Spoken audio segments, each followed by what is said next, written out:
When you dare to share, you break the silence. When you dare to share, you speak your truth. When you dare to share, you use the full strength of your voice. When you dare to share, it brings opportunity to own your story.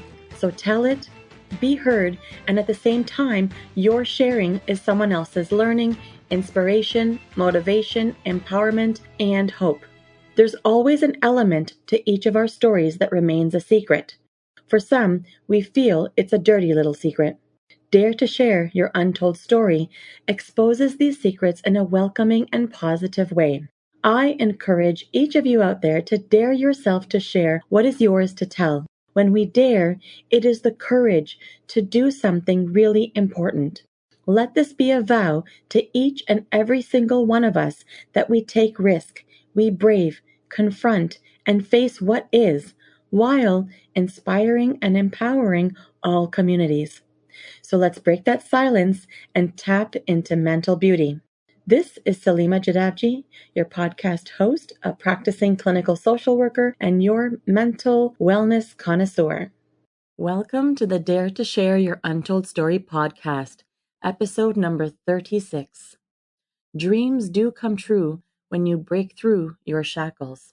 To all my fellow listeners, before we get started, I'm just dropping in a note to give you a heads up that this podcast might be emotionally triggering for you. We do invite guests onto the show who share openly about extremely difficult life moments with exposure and impact of what the struggles have been like. The intensity of each episode could have a variable impact on your emotional and mental well-being based on your own personal story. If at any point the topic becomes uncomfortable or upsetting to you in any way, please do not pressure yourself to listen. Instead, be kind to yourself, do some self-care, and perhaps give another episode a try. Today, I have the pleasure of introducing our brave and daring guest, Dr. Naira Belumian.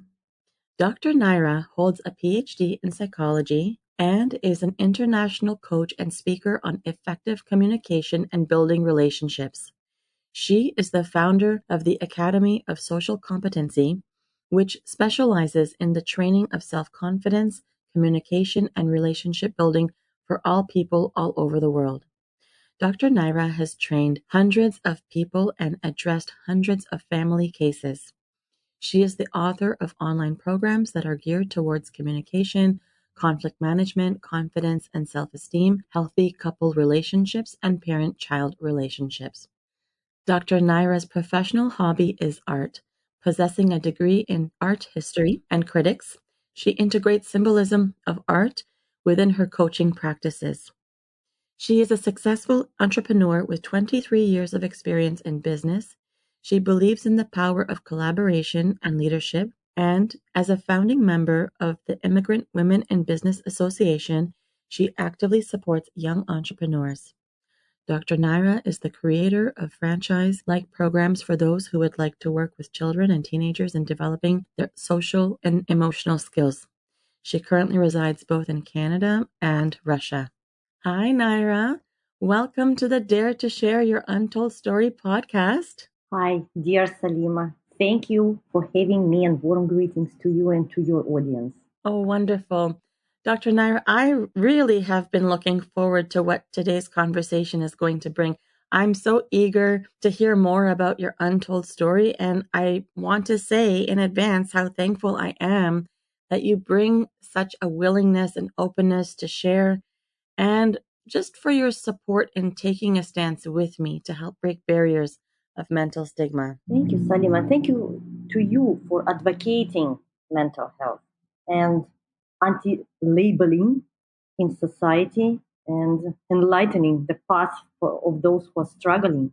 Mm-hmm. Oh, thank you. Well, in terms of the podcast, what I'm really trying to illuminate here is really bringing forward those untold stories that people go through, those turbulent moments, whether it had a direct impact on one's mental health or not.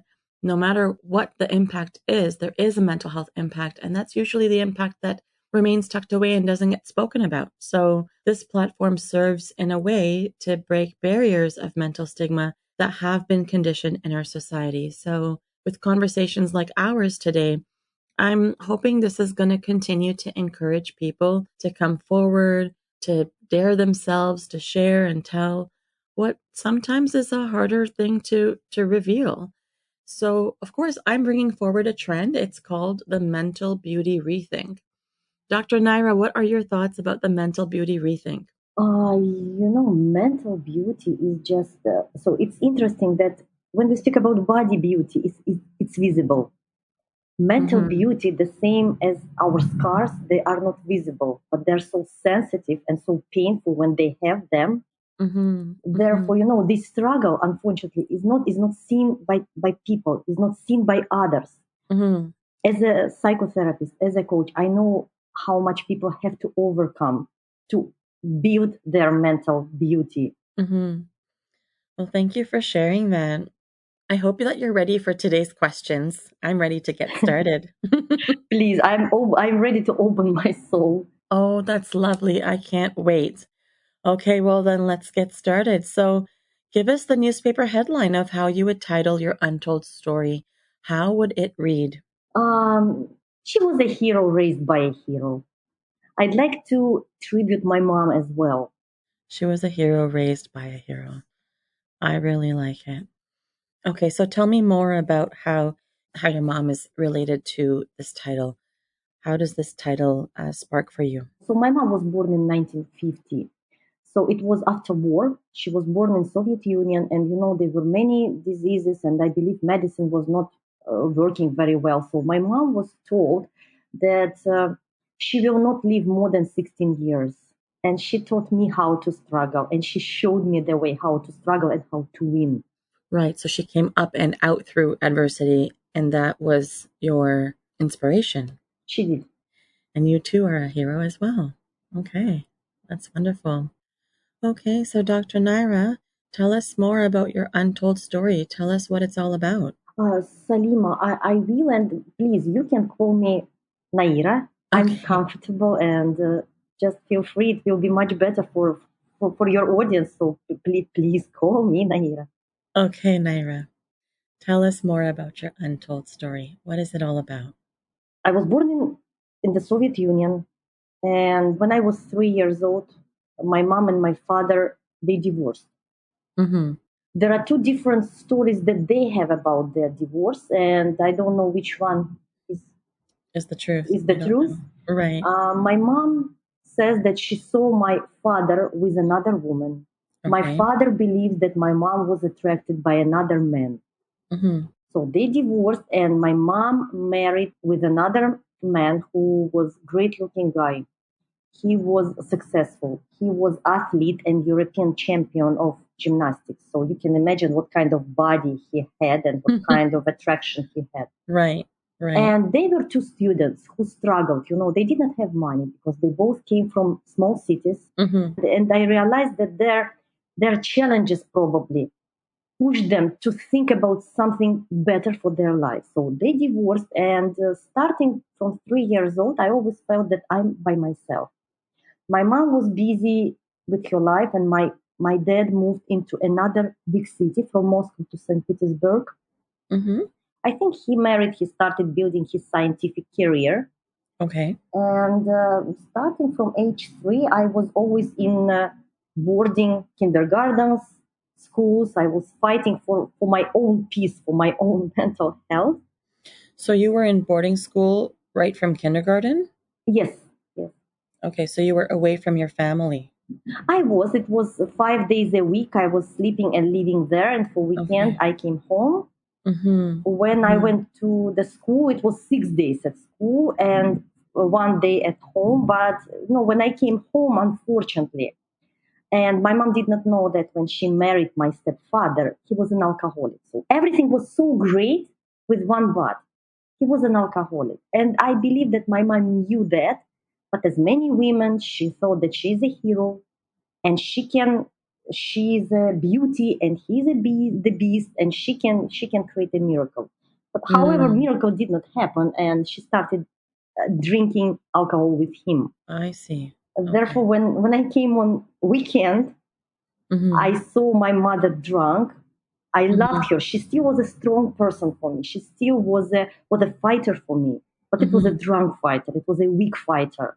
That's why I always say to my clients that I became adult at the age of 3. Right. So at age 3, I mean, that must have been a very lonely time.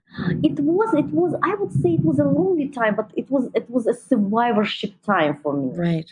Because I had to have friends, I had to be loved, I had to be accepted, and at the same time, I could not share what's going on in my family because for me it was very shameful, as if I did something wrong. Therefore, I was always smiling and showing that everything is great, that everything is perfect, and I'm fine. But so no one, even my close relatives, my grandparents, my cousins, my aunts, so and I have lots of relatives from my father's side and my mom's side, and they never knew what's going on. Wow.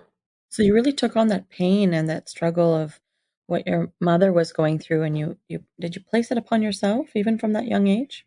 I was responsible even to show others that my mom is a great person. I remember one of my birthdays when my mom did great. She baked wonderful cake for me and she set up table and then she went to another room and I knew that she's drunk there when I was sitting with my friends. And I kind of and I knowing that I had to smile, I had to play with them as if nothing happened. But inside I wanted to cry. Sure. And how old were you at that time? I think I was about 11 years old. So the situation at my home even pushed me to marry young. I married when I was 16 years old. Okay. Really, I fell in love with my future husband. He was older than me, 12 years old. Okay. We met even not at the age of 16. We met at the age when I was 14. But he was waiting for 2 years because I was too small, and he was waiting when I will reach age of maturity. Okay. So at the age of 16, I left and I was living with him, and he took the role of a parent. He taught me how to cook, how to clean, how to bake, and he motivated me to learn all this. I was looking at him because he was great. He was great looking. He was successful, and and I did not know what attracted him to me because I was looking at women who were trying to get his attention, Right. and I was feeling so my self-esteem was so low. I did not understand why, and I tried to resemble these women. And I graduated school at the age of 18. So you completed school at the age of 18? Yes, we Yeah. do graduate in Russia earlier. Okay, so you graduated at 18. It sounds like there was a lot of personal growth and a lot of opportunity to explore who you were after you got married. I explored, I touched something that my parents did not do. They Right. did not let me know. My mom was a very intelligent person, but back in Russia, we all were kind of brainwashed. And my husband, it was Soviet times, my husband was doing business. But that time, doing business in Russia was not allowed. You could, if they would catch you, you would be in jail. It was a crime. Right. And for my intelligent family, my husband, he was a crime person because he did something dirty. He did business So that's how he was seen. He was seen as someone who by the did something. society, by my family. So Right. when I married my family, they distanced from me because I was kind of with a dirty person. In 1990, when Soviet Union changed into Russia, so in one night, my husband became a very respected person because in Russia, business was allowed. Right. And he became from a crime person, he became someone who people wanted to communicate with. So the views of his work changed. Absolutely. His work didn't change, but the way Nothing it was changed. viewed by society is what changed. We kind of became legal. Right. So he taught me everything. He taught me how to behave, what kind of clothes to wear, how to feel confident woman. And he taught me even business. And we have two wonderful children. They're adults now. Unfortunately, when I was 23, he was murdered. Your husband was murdered? Yes, he was murdered in 1995, just Wow. 4 days before New Year. So what happened? he had business meeting, and Okay. usually we went to business meetings together because he did not like to be alone. But that day I did not have anyone to babysit my kids, so I had to stay home. Okay. Then he went and took one of his friends, and they went together. So, and the same day they disappeared. They disappeared, his car disappeared, and it took 20 days to find their bodies, dead bodies. 20 days. 20 days. At what point did you know he was missing? How did you come to realize that he's not coming home? What was different? He always slept at home. For He him, always came home. it was, it was sacred. It was a sacred tradition. His home was holy. It was a holy place, and he always came home. Or if something would happen, he would always notify me. Right. Because I was his partner. Right. So he did not call, he did not come. I was anxious, and I remember my kids were sleeping. It was midnight, 1 a.m., 2 a.m. And then I remember I took the knife, big knife, and I said that's it. I will not leave. I don't want to live anymore. You really had those thoughts, eh? Oh, I did. I did. Then I took a pack of cigarettes. I never smoked before, and I started smoking. And I think when I finished this pack, it was morning, and my kids still were sleeping. They were 3 and 5 years old. I realized that I will not do it because with him, we were always joking, kind of joking. Having fun. And just discussing what will you do if I will pass away. Okay. Those kind of conversations. Yes. Okay. And it was fun. not serious, but just, No, yes, playful. provoking. Yes. And okay. I knew kind of from these conversations that, so who will stay will take care of our kids. And I did. And I realized that this is what I should do. And this is it's my responsibility. Now I should live for them and see, and try to find where is my husband. I went to police in the morning, and they all were drunk. Before New Year, I told you it's a big holiday. People celebrate, they drink, they forget about everything for almost 10 days. Right. Okay. I said that my husband did not come home. And they said, okay, it's fine. Maybe he is with his mistress. He will come back. I said, you know what? He had big amount of money with him. They said, it's fine. When he will drink enough and just spend all this money, he will come back. But I knew who is my husband. That response did not satisfy you. I knew there is a trouble. I knew that. You knew something was not right. So after New Year, and I went again to police, and again the same story. Then I started giving money and saying, okay, here is money, please find my husband. And one of the guys who I paid, so in 20 days, he was the one who called me. He said, we found 2 dead bodies, and you should come and see if it's your husband. I came to morgue. My aunt was with me, and when I entered morgue and I saw my husband's body, and this body, it was like, and I was always telling him, you are part of me. Your body is part of my body. Therefore, I saw my piece of me there. And I told doctors, can I stay here? And the only thing I wanted just to stay here, leave me here forever. I was responsible for our children, and I knew that I have to raise them having everything what he dreamed, what he was dreaming for them. I realized that now I should live not as a one person, I should live as 2. Right. So what did you do? You graduated school at age 18, and you were married, and you had your children. So after your husband's passing, what did you pursue? How did it start? First of all, I realized that first thing I need to take care of my family financially. And the only thing to do it was starting my business, doing business, because it was fast and decent money. And he taught me everything, how I can do it. I think, maybe within 2 months, I opened my first hardware store, and I already was receiving money monthly, and I already was taking care of my family. Then in 4 months, I opened another one, and I felt confident for my kids. And but that's what I knew. I knew that now I should be very fast. I should be very efficient, because there are 2 people who I live for me and for him, who couldn't live his life. And the same year in September, I was admitted into law school. Into law school. Yes, yes. Okay. So while I was in law school, I was uh, continuing building my business, and I opened a car repair service. Wow. Then, when I graduated law school, I had my internship. And I remember one day when I was there, they were four teenagers. They committed a crime. They stole something. But according to the law, when you commit a crime in a group, it's a more strict punishment than when you do it alone. And when you steal something, it does not matter what's the cost of what you stole. Right. So it doesn't matter if it's a candy bar or something much bigger.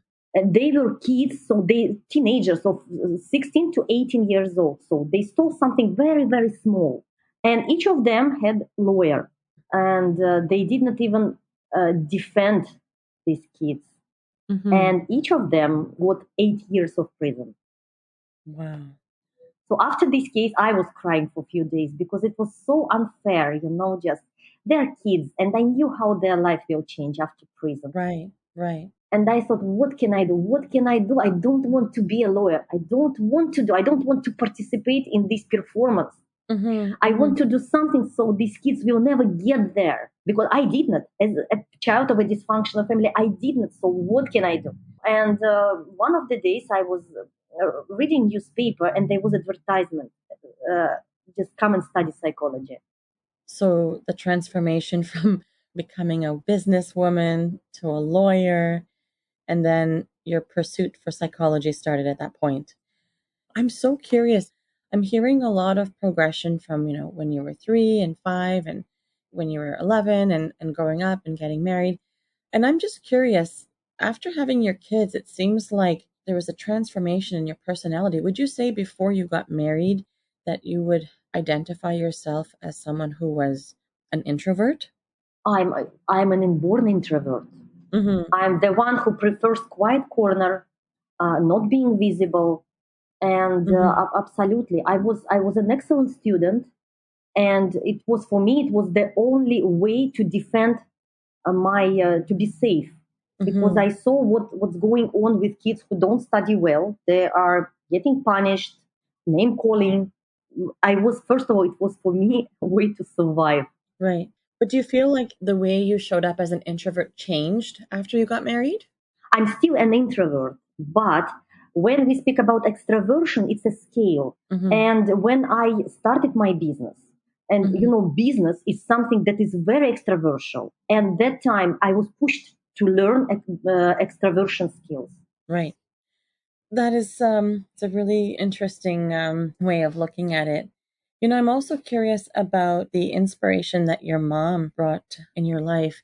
I know that you mentioned she had to go through her own strife and her own struggles, but you mentioned that she was always a fighter and always a fighter for you. And I know that your headline that you shared when you said she was a hero raised by a hero.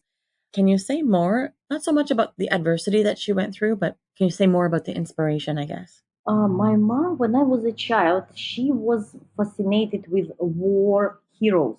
Mm-hmm. And she told me stories and she read me stories about young pioneers who were fighting with partisans. She was, I think, that's where it started. Mm-hmm. She was the one who made me even indirectly believe in miracles because the only thing I was dreaming when I was a kid, my mom to stop drinking. Mm-hmm. My dream came true 10 years ago. She had surgery and she's not allowed to drink anymore. And by the way, when I was a kid, I was everywhere where I went. When you say, okay, do you have a wish? Do you have a wish? Think of your wish. It was the only wish I had. And Mm-hmm. that's why I know that dreams come true. Yes. And my mom always told me that through her stories about these heroes, she always told me, if you are alive, it means it's not the end. Yeah. If you're alive, it's not the end. It's not, it means that it's not the end. It's not over. And I remember even when I already was successful in business.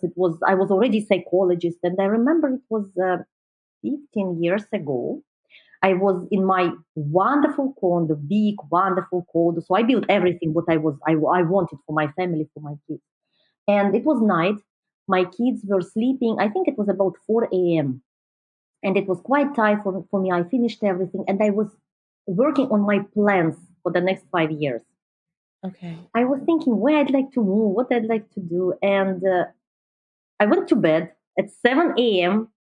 There was big noise, huge noise. I opened my eyes, so there was flooding from my upstairs neighbors. Mm-hmm. Flooding, so my ceiling was falling down. I ran into my kids' bedrooms, so their bedrooms were safe, absolutely dry and safe, but the rest of my big condo was destroyed, like after hurricane. Right.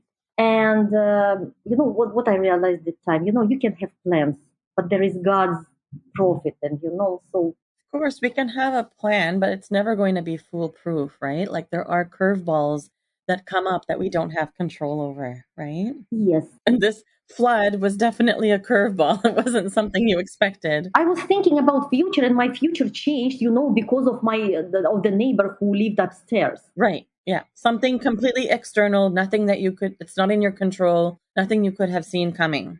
So my house was destroyed. My condo was destroyed, and I sent kids. Thanks God, it was summer. I sent kids to their relatives, and I was sitting in this destroyed place. Okay. I remember they were construction guys who came there, and they stayed there. They tried to renovate it, to rebuild it, and I was staying. So all the furniture was only in one room, and there was Mm-hmm. one tiny path to the bed. I did not leave my place. I was so depressed, Mm-hmm. as if I was dying. I was living in this mess, in this small room full of furniture with only small place to live. I did not eat anything. I did not Mm-hmm. want. Mm-hmm. And even these guys, they saw that I'm not eating, that they brought me a plate and they said, okay, please have rice, have this. And then I remember my mom came. Mm-hmm. My mom came and I was telling my mom, I was crying and I was saying, look, look what happened with just I was complaining and expecting. And she said, okay, it's not the end. Did you eat something? She diminished, momentarily diminished, my pain. And she just said, okay, did you eat something? I said, how can I eat? There is no possibility. I have nothing here. You see, it's a mess. She said, just a second, and she cooked dinner. She found microwave. She cooked dinner. She gave me food, and she showed me, that just even in this mess, Even in this mess, even in this circumstance, you can find your way. she made my place. Yes, it was still full of furniture, but Mm-hmm. my bed was nice. She arranged small place, small table, and she showed me. She didn't tell me. She showed me Mm-hmm. that it's not the end. Again, if you're still alive, it's not over. Right. There is always another option, and she always teaches me. And even now with your own life. Mm-hmm. Thank you for sharing that. So, Naira, when people come to see me for therapy, individuals are typically in one of three places. Sometimes people are getting started, and I don't mean getting started with their life journey. I mean, there's a particular area or big struggle that they're working on, and some people are at the beginning stage of getting started to kind of figure out how they're going to work through this. Some people are in the middle, they're in the thick of it, they're trying to navigate how they are going to position themselves. And some people are looking back. Some people are looking back, looking to get closure, or looking back because now they're in a place that they'd like to reflect and get some introspection so they can move forward. Where do you think you are in your journey with what you've described today? Would you say that you are getting started, in the middle, or looking back? I wish I would be in the middle, and I think I'm in the middle because when you look back, it means that you did everything what you wanted, Mm-hmm, what you mm-hmm, planned for. I did not, and I believe that I just lived half of my life, if God permits, and I have big plans for the future. mm-hmm. I believe that there is a huge transformation because transformation is a process. You can never say transformation, period. Mm-hmm. You can say transformation, dot, dot, dot, and Mm-hmm. more things to come. More things to I am come. in the middle. And by the way, there is a saying I spent 3 years in spiritual school. What we believe there in that, first half of your life, you learn you make mistakes, you fail, and you you gain experience. But the second part of your life, you implement everything that you learned. Mm-hmm. Therefore, as for me, I'm not ideal. I made lots of mistakes. However, I have ability to learn from my mistakes, and I never do one mistake twice. Right. And I believe that second part of my life will be all the knowledge that I have. So first of all, I'm sharing now everything what I have. Mm-hmm. I'm at that moment of my age. I'm 48. I'm almost 49, and I think it's a great half of life when I start now giving this knowledge, this experience that others gave to me. Right. Now I'm giving it to others. That's beautiful. So, Naira, I'm curious about how your untold story affected your mental health, and specifically, your husband was murdered. What was your grief and loss, like your grieving process like? I heard you talk about having to be two people for your kids, right? And you wanted to make sure that there was financial stability and you started to persevere and pursue things. But did you grieve the loss of your husband? It's interesting. When I lost him, I was 23, so I did not grieve. First of all, I did not Mm-hmm. have even possibility because I had to think about my children, Mm-hmm. and I was so focused. So I did not cry. Mm-hmm. Because I could not, so I kind of became cold-minded. Mm-hmm. And then only when I went into psychology, when I started going through my own psychotherapy, and now I have hundreds of hours of own psychotherapy, taking into account that I have many certificates, and each of them requires psychotherapy. So I started. My first tears came after 7 years. Mm-hmm. When I was 30 years old, I tried to cry when he passed away, but there was a person who said, "Don't cry, let him go." I realized if I'm crying, I believe that person. And, I realized that if I'm crying, it means that I'm still keeping him. But I let him go to the heaven at the age of 30. I went through my own psychotherapy. And, Yes. and I remember, the session was about something different. We did not even touch this. And I remember I went and I started crying. And I was crying and crying and crying for almost a week. Wow. And since then, first of all, now I'm speaking even, I have tears, and Mm-hmm. because now Mm-hmm. I'm fine with crying. I Mm-hmm. allowed myself to cry. So I want to ask, when you say that at age 30, that was the first time you cried, do you mean that's the first time you cried grieving your husband's passing, like your husband's death? Or was that the first time you remember crying, period?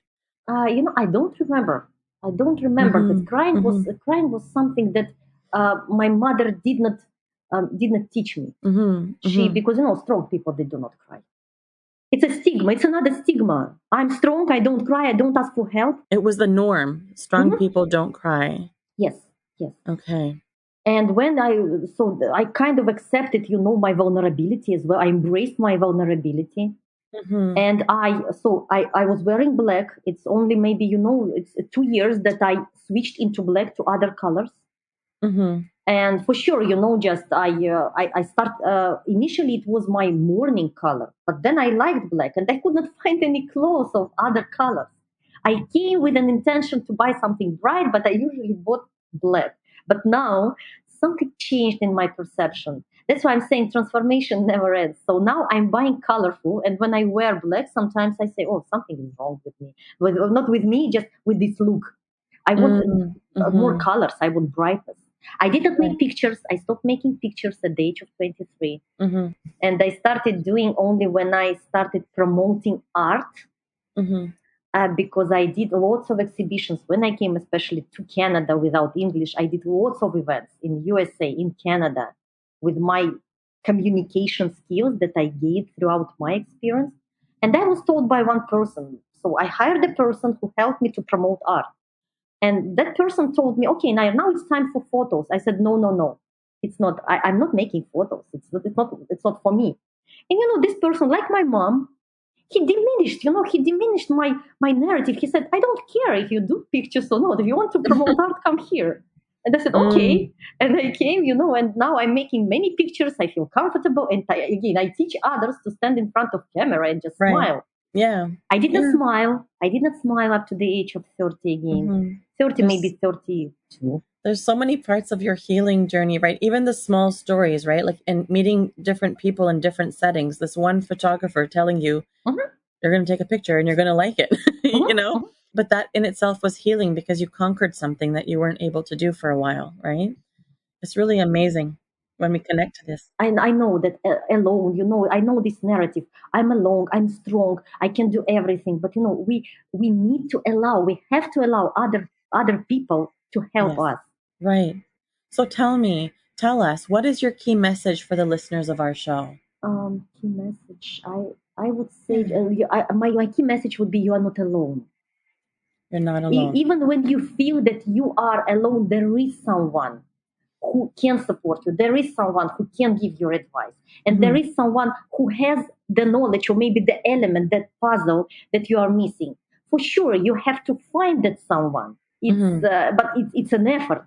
But when you sit, you will definitely not find. If you will close your doors, there is no chance. It's like, like when, and another thing that I'd like to say, when you put a seed into soil, Hmm. take your time. It's not necessarily if others are successful in something what they do, you don't have a chance. It's not your time yet. Hmm. But take care of your soil. Hmm. Ensure that it has water, sun, that it's protected. So because your day will come. Yes, I like this metaphor because when you plant a seed, it takes time for it to be seen. So it's coming, it's growing. But as you said, take care of the soil and the seed will keep prospering. It'll It will. show up. I know. It's not only that, it's not nice words. I know because I'm going through this. I live it, and I'm the witness. You are your own witness. That's great. That's great. Okay, so tell me, what was an anchor for you that was helpful in sort of giving you inspiration that reflects your untold story? Something that kind of anchored and helped you pivot. Was there like an inspirational quote or book or someone or something that really spoke to you? People. People? When I was a kid, it were characters, fairy tale characters Okay. who won, who were fighting, and eventually won. When I grew up, it were the real people, real historical figures Hmm. who went through adversities and won. Any historical figure that you can think of right now that comes to mind? Now I can give you three if Okay. I'm allowed. Yeah, It's sure. Nelson Mandela, Uh-huh. Mary Kay, and Winston Churchill. Nelson Mandela, Mary Kay, and Winston Churchill. Okay. And what's a cause or organization that's been impactful to you that you would like to give a shout out to? Salima, I'm the founding member of the Immigrant Women in Business. Mm-hmm. And the founder of this organization, she's my great friend, Svetlana Ratnikova. She gave me shoulder when I came to Canada. Mm-hmm. She was my inspiration here, and I followed her and I support our organization where we share our knowledge. We mentor young entrepreneurs. We help them to develop important skills to become entrepreneurs or even to job search, because searching a job, it's another startup. Mm-hmm. And together, in partnership with Immigrant Women in Business, my academy, we designed a new program for teenagers. And again, why I'm doing this? Because not only I'd like more families to afford it because it's a group training, it's more affordable, but because I know how it's important. I did not have disability. I did not. Mm-hmm. I did everything when I grew up, but it would be great to just if someone would say, Naira, come here, just, you probably will need it in the future, like my husband did for me. Right. Right. I'm sure there's going to be so many people that benefit from it. Okay, so Naira, guess what? You have just dared yourself to share. Congratulations. Thank you. Thank you. Thank you for letting my voice to be heard, for sharing my story. And Absolutely. I want your story to be heard. It is there are so many pivotal points in your story that show so many signs of strength and so many moments of vulnerability. But today you showed up with such an authentic delivery in just who you are. And I sit here, Naira, with a tremendous amount of gratitude for all of your deep sharing today. In such an eloquent way, you unpacked multiple heartfelt experiences along your journey. And I could really hear a large amount of strength in your voice. And it was so clear about where you were and where you are right now. So thank you for the deep conversation and for all the sharing. It has been my absolute pleasure to be on this part of the journey with you, to witness your story. Thank you very much, Salima, for for how you do it, how you ask questions. You helped me to speak. It's not only me who was speaking; it's you who made me speak about all this. And I'd like to whisper. I gave title, right? So she was a hero raised by a hero. That I'd like to whisper to your audience that everyone is their hero. I know. Great. What a nice whisper. I like it. Once again, Naira, thank you for being part of Dare to Share Your Untold Story and helping to be a voice in breaking down the barriers of mental stigma.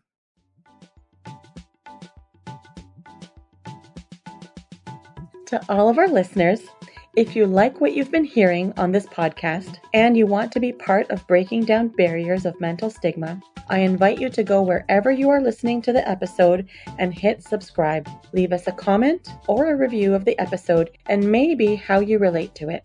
To learn more about what we offer, visit www.daretoheal.co. And if you are feeling ready and brave to share, please submit your story by visiting www.daretoshare.co. Thanks for joining in.